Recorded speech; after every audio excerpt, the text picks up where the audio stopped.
Welcome to Rewatch-and-Rank. On this channel, we rewatch older TV shows, provide a summary and opinion on the episode before ranking each episode against each other. Today's episode is Grey's Anatomy, Season 2, Episode 7, Something to Talk About. The episode in a nutshell is just a brief reminder of exactly what happens within this episode.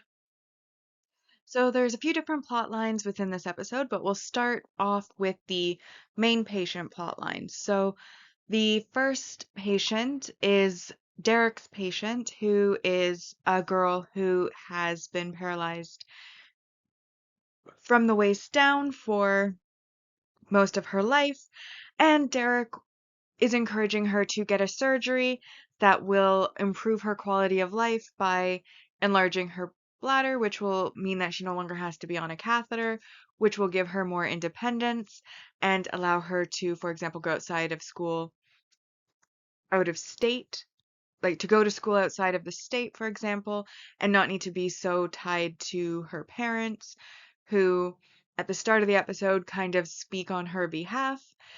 He assigns Alex to essentially take her with him throughout the day to get her away from her parents, and hopefully that space and distance will let her see kind of a taste of what her life could be like if she got the surgery and she had some more independence.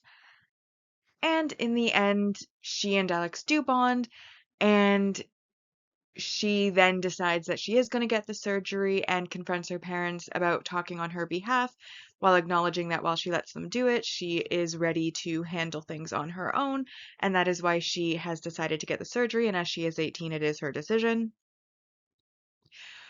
Our next patient is a woman who has had several different heart surgeries and has survived them all. She basically has a husband that she kind of walks all over, but he's been patient and tolerant because she's been ill, and he assumed because of how bad her heart is and how many surgeries she's had, that eventually, till death do them part would come about. And before she goes into the surgery, he finally has a bit of a breakdown, telling her to, be quiet. Then she ends up having open heart surgery. Her heart literally sets on fire, and she still survives and is expected to make a full recovery. And the husband has a bit of a breakdown, saying like that, he's tried being patient, he's tried waiting, but she seems to be an immortal monster, and therefore he's leaving, and it's up to the doctors to tell her that he's gone because he's not waiting anymore for death to do them part. And then the final and probably most interesting patient is a man whose wife is pregnant. And then he also comes in believing himself to be pregnant because he did take a pregnancy test, which did come back positive.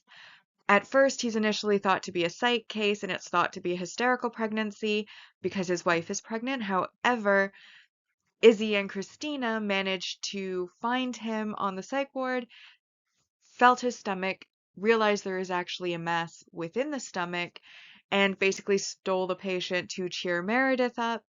And they basically find out that he has a teratoma, or like a mass that's kind of a group of cells that are growing inside of him, growing like teeth and bones and hair and a bunch of other stuff, though not an actual child. And essentially, he needs an operation to have this mass removed, but because it's a rare occurrence within adults, and because he did the false pregnancy test and is presenting similarly to pregnancy, the media for various medical journals gets involved, and his room becomes a bit of a circus. He gets a lot of attention. Izzy and Christina are selling tickets to watch the surgery, to like the viewing room, to other doctors. And Meredith is the one who finally puts her foot down, kicks everybody out so that he can have some peace, and then promises him to dispose of the teratoma when it comes out, to make sure it isn't, taken photos of and put into these journals and examined because that would make him uncomfortable, and she promises and does keep that promise. So those are our patient stories. As for the personal drama, when Christina is stealing the patient before it's official, she moved him into an unused room. The nurse came in and was not aware that a patient was going to be in that room, asked about the paperwork. Christina basically said she's the doctor, Debbie is a nurse, and therefore, get the get out. And this, of course, offended Debbie because, nurses work hard and she was just, doing her job. And so Christina then spends the rest of the day, instead of dealing with the patient, running after every single gross page that exists in the hospital. If someone has diarrhea, if they have vomiting, if they need rectal exams, if they need any of the bad jobs nobody wants done, she's the one that all the nurses were paging. And at first she thinks it's Bailey punishing her for dating Burke, but actually it was the nurse all along who basically, when she confronts Bailey about her tasks, is sitting right there and basically says, if you'd been a little nicer, you would have saved yourself a long, long day. And then we, of course, have the other through line with Christina where Burke wants to come out about their relationship to the chief to kind of avoid the Derek Meredith situation, to basically be out in the open, legitimate. And she doesn't want to because she's an intern. She doesn't want her reputation or her job to be affected or impacted in any way and is very worried about this. But Burke tells Richard anyways, and Richard does accept it because, one, he was honest about it and came to Richard. Second, he's not married and he's not hiding anything. And so he is okay with them continuing to see each other. So it's not going to be a Meredith Derek situation. Obviously, throughout the last couple of episodes, we've had Alex's disastrous end to the date with Izzy that Izzy's been very angry about, that he didn't kiss her. And through babysitting, he does realize that, how important that kiss would have been and that he did mess up. And so at the end of the episode, he goes into Joe's bar after shift and he kisses Izzy.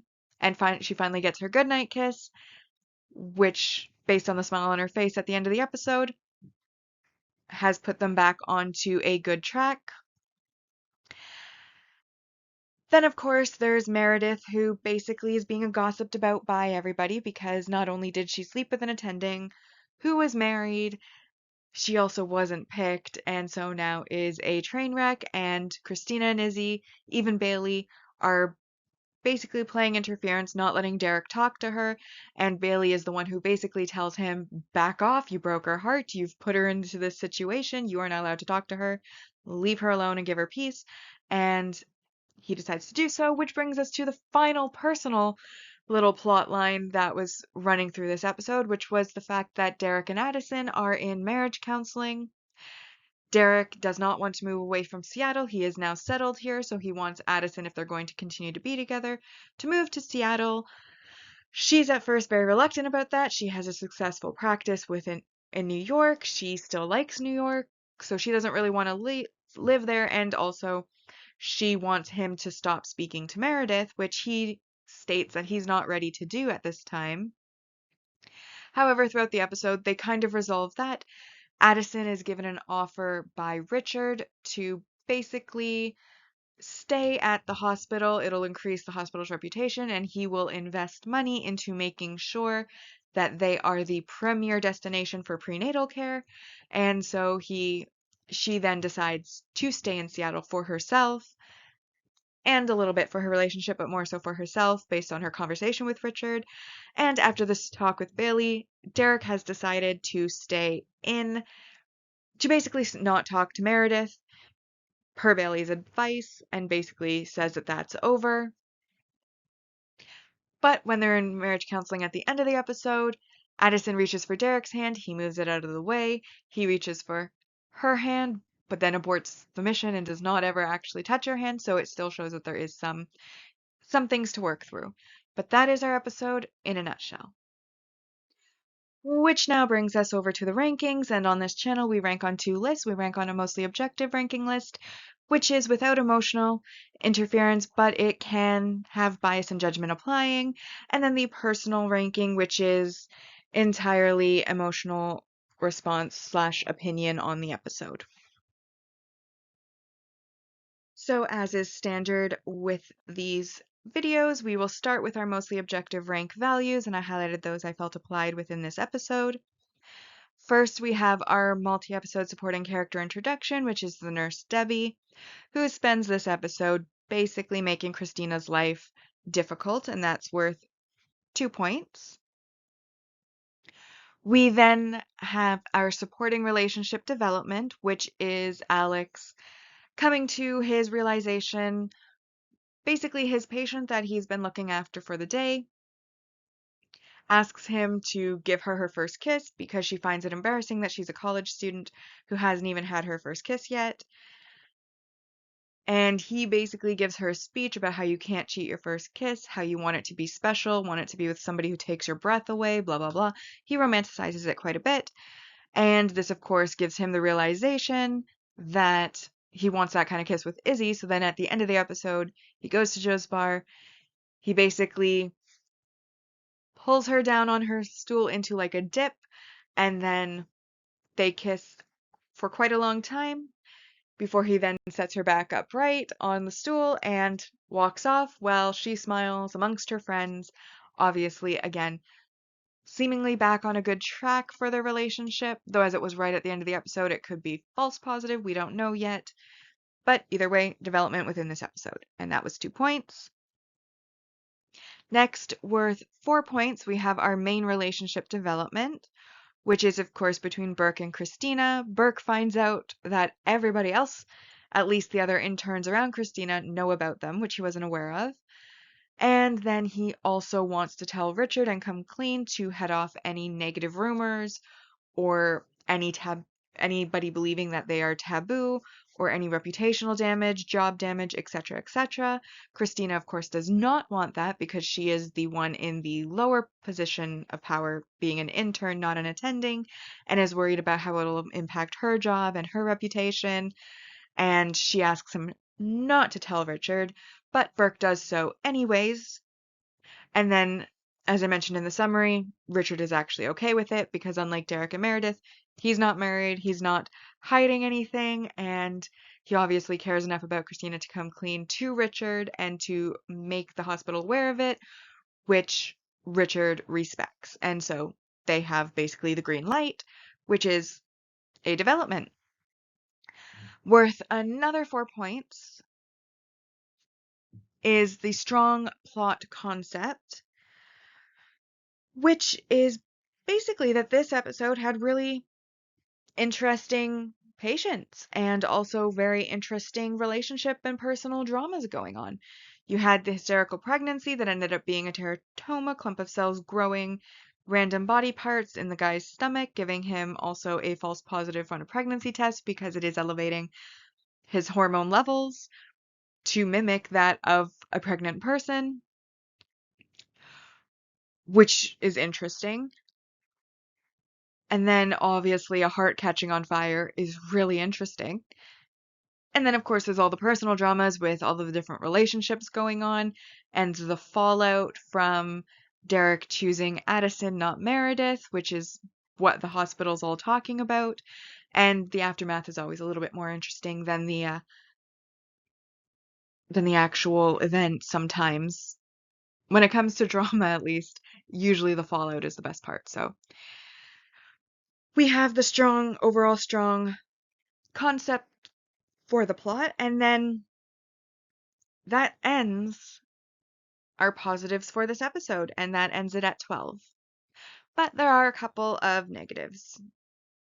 The first negative is the supporting or the negative messaging or behavior. And this to me was to do with, first off, selling tickets to somebody's surgery right in front of them is very insensitive as far as, you know, patient care is concerned, bedside manner. The fact that they brought in an entire circus and the entire time this man and his pregnant wife are completely confused about even what's wrong with him, let alone why all these people are taking their picture, why there are people buying seats to the surgery. So much so that, like, when Meredith puts her foot down and kicks everybody out, she's the one he ends up trusting to get rid of this thing inside of his body, because when they pull it out, he's genuinely thinking that they're going to exploit it somehow and doesn't want that to happen. And that fear shouldn't have been in his mind or his anxiety anyways. So there's that. Obviously, there is Derek. He made his choice. He chose Addison. And yet, for a good part of this episode, he keeps trying to approach Meredith, keeps trying to talk to Meredith, even tells Addison that he's not quite ready to not talk to Meredith. And it's like, you can't have your cake and eat it too. You made a choice. You have to stick to that choice. And I think that it's a reflection on his nature in this case that he's not willing to. It's like, if you didn't love Addison, you should have chosen Meredith. If you still love Meredith so much so that you don't want to actually be with your wife, maybe you should have chosen Meredith, but you made your choice. You chose Addison, so suck it up and deal with it, is basically what I want to say there. That's more of an honorable mention, though. The main negative was treating a patient like a sideshow. Very, very poor behavior. And that's then leading to our final negative, which is the supporting relationship regression or breakup, which of course is the Derek Addison. They're obviously in marriage counseling, so not doing very well. Their first session in marriage counseling, they're arguing quite loudly with each other in front of the counselor. Basically, like I said at the summary, he wants her to move to Seattle. She wants him to stop talking to Meredith. Neither one of them wants to do that at the start. Throughout the episode, they both decide to give each other what they wanted. So the marriage counselor at the end says that they've made progress. However, we as the audience can see, based on their body language, the fact that they don't hold each other's hands, actively avoid it, and then when they try to remedy that and actually hold hands, they abort that so that they never end up actually touching each other, and they're still very awkward in their seats where they are sitting. And so I still feel that it's in the regression stage, and we obviously as rewatchers know the future, so we can see that they are in trouble.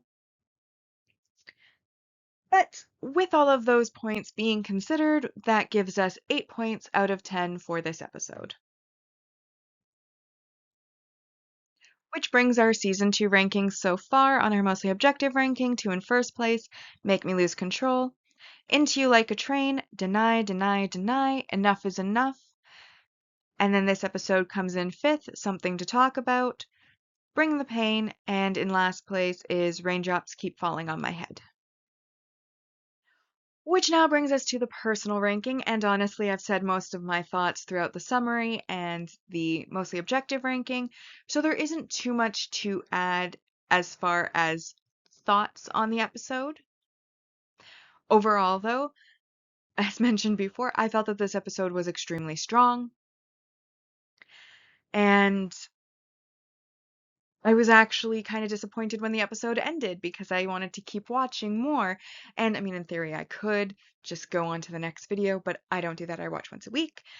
And so I really enjoyed this episode. It wasn't perfect. Like, I know that there are more compelling episodes out there, even within this season, but a very, very strong episode. And as I mentioned before, the aftermath is always more fun to watch than the actual drama event.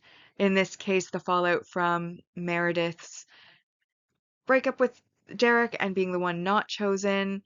You see people gossiping about her, watching her the entire episode, to the point where she eventually just gets angry, and how that kind of parallels with her patient. Probably one of my favorite things about this episode specifically. But because it was so strong, I decided to give it a 9 out of 10. And so the season 2 rankings so far in our personal ranking have in first place Make Me Lose Control. Second is Raindrops Keep Falling on My Head. This episode comes in third with Something to Talk About. Then it's Into You Like a Train, Deny, Deny, Deny, Enough is Enough, and in 7th place is Bring the Pain. So now we come to our final segment, which is our series ranking so far, and on our mostly objective ranking, season 1 ended with a score of 77.78%. And season 2 so far has a score of 55 out of a possible maximum score of 270. And then on the personal ranking, season 1 ended with 66.67%, and season 2 so far also has worked out to be 55 points out of a possible maximum score of 270. So with that, we've now rewatched and ranked Grey's Anatomy, season 2, episode 7, something to talk about. Like and subscribe if you'd like to, and I'll see you in the next episode.